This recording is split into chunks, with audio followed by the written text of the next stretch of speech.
Hey guys, what's going on? It's me, Matt here, and welcome to a brand new Matt movie here on the Matt's Movies channel.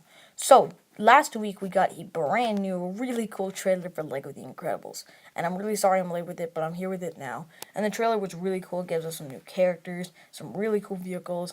So, without further ado, here we go.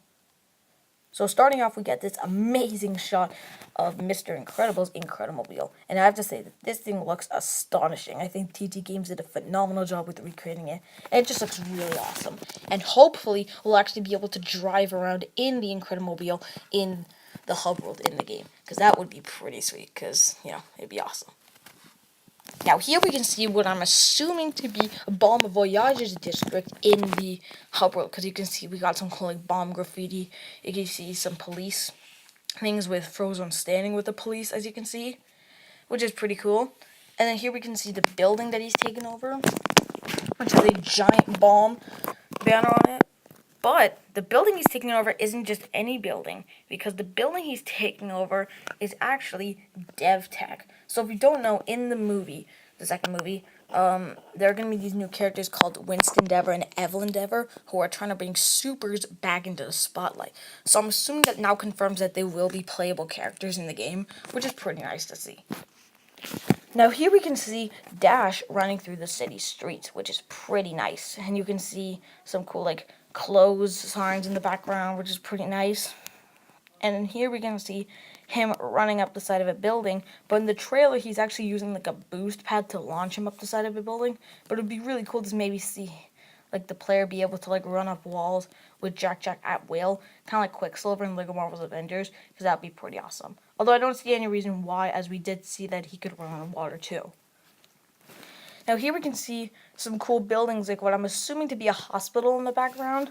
I really like the design of each of the buildings. I like how it's not just like the same thing, it's always different with each building. You can also see some cool like things in the background. You can also see Frozone ice skiing, which is just incredibly cool. I'm assuming that maybe when you double tap A or whichever button you're playing on the console, he maybe like forms an ice ramp and starts skiing. If Frozone can actually do that, then I'm gonna be playing as Frozone a lot in this game, because that would be just so cool. Now here we can see the Underminer's vehicle, and this thing is ginormous. It's basically two giant drills attached to a vehicle, and it'd be awesome to maybe get like a Lego version of this thing to drive around in the world, because that would be pretty sweet. Now here we can see what I'm assuming to be his henchmen, the Underminer's henchmen, because these are basically just a bunch of miners, as you can see, which is pretty awesome to see. Now here we can see Frozone riding a bomb in, I guess, Bomb Voyage's district, which reminds me of the Tic Tac Boom Battle Arena from LEGO Dimensions, but maybe in this game it's going to be sort of a thing where you have to get all of the bombs out of the area in a certain amount of time before they explode. Something like that would be pretty nice to see. Now here we can see Frozone complaining about this snowman suit not being his super suit, which is just hilarious. I love the fact that when TT Games do scenes like this, and there's no guarantee that this will actually be a playable costume in the game, but it would be really nice to be able to drive around in that thing in the hub world, or run around in it, sorry.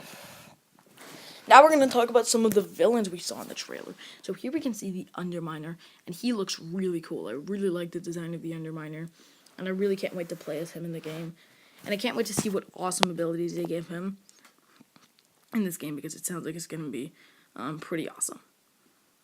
Now here we can also see Bomb Voyage, once again, and he looks really nice. I really like the design of Bomb Voyage, and I can't wait to play as him too in the game, especially because you can see a giant bomb in the background, which is pretty awesome. I'm assuming this is when you get to the top of DevTech and you finally face off with him, so yeah.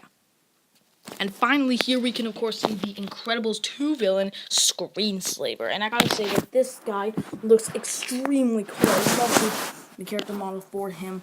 And I personally cannot wait to play as Screenslaver in the game and see what awesome abilities he has. And I'm assuming that this is one of his idle animations in the game. So yeah. And here we can, of course, get our first look at Syndrome in his costume. And I gotta say that this guy looks phenomenal. I think they did a great job. And I personally can't wait to see what TT Games do with his powers, because he's got so many cool gadgets. Like, he can fly around, he can shoot. I think he called it like 0 pointer energy or something in the movie. But yeah, so I can't wait to play as him in this game. And here we can see the entire Parr family standing together against Syndrome, which is pretty nice. And again, all the character models all look really great, so I can't wait to play as each of them in the game because they all look pretty awesome. Now in this next scene, you can see here that Violet and Dash are teaming up against Syndrome's guards. And I'm assuming that this is probably Syndrome's district in the hub world, which is kind of surprising because I'd assume that he'd be in charge of No Medicine Island. But yeah, we'll have to wait and see, but still pretty awesome to see. Now here we can see Mr. Incredible and Elastigirl teaming up against a bunch of mines, or just a mine. And I guess like Bon Voyage's district. You can even see Bon Voyage in the background, which is pretty awesome. Now here we can of course see Jack Jack again on fire, and it's really cool to see that they've actually added Lego flames this time, which is really nice.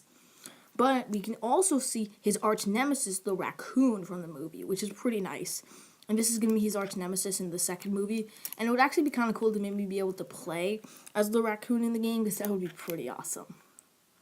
Now here we can see an Omnidroid from the campaign of the first movie, which is pretty cool. It looks really nice. Now here we can see Dash, Violet, and Jack Jack on this incredibly cool looking plane, as you can see, which is being piloted by Jack Jack himself, which, as you can see in this scene, is really happy. And it would actually be really cool to maybe drive this thing in the actual open world, because that would be pretty sweet. Now here we can see Violet using her powers to build, as you can see in this scene, a flower, and it looks pretty awesome. Now this next scene is really cool because, as you can see, we have the house from Up. Now Up is a pretty awesome movie, and I just love this. To actually see that they've added the house to the hub world is just extremely cool, and I love the fact that they did that because that's just awesome. And it would be really cool to, as you can see, there's like a ladder inside, so I'm assuming that means that we can actually go inside the house, but I'm assuming it wouldn't be that like detailed, but still pretty awesome. Now here we can see Elastigirl in her brand new suit from The Incredibles 2, which is awesome. So that now, I guess, confirms that this will be an unlockable costume, which is nice. So now we have 3 versions of Elastigirl. We have the red suit, the Glory Age suit, and this suit. And this suit looks really awesome, so I can't wait to play as this version of Elastigirl in the game, because she looks very, very awesome. But hopefully, we can also drive around on her brand new bike in the hub world as well, as you can see, because her bike is really awesome looking. So hopefully we can actually drive around as that thing in the hub world, because that would be pretty sweet. Now here we can see Helen transforming into a trampoline to launch Mr. Incredible to the Underminer. And this is of course a scene that we saw in the second movie's trailer, so it's pretty cool to see a Lego recreation of it. And finally we can see Violet performing, I guess, like a special move on a bunch of like henchmen in what I assume to be the city of the Glory Age, because you can see it looks in the design, it looks very kind of like retro, and yeah, very awesome. Alright, so there you guys have it. That is the breakdown for the Crime Waves trailer for LEGO The Incredibles. I hope you guys enjoyed this video. If you did, leave a like, and let me know in the comment section below what you guys think. Do you like this? Do you not? I personally think it looks phenomenal because it gives us a really great look at the game, so I can't wait for this. But yeah, so that might peace out, and I will see you guys later.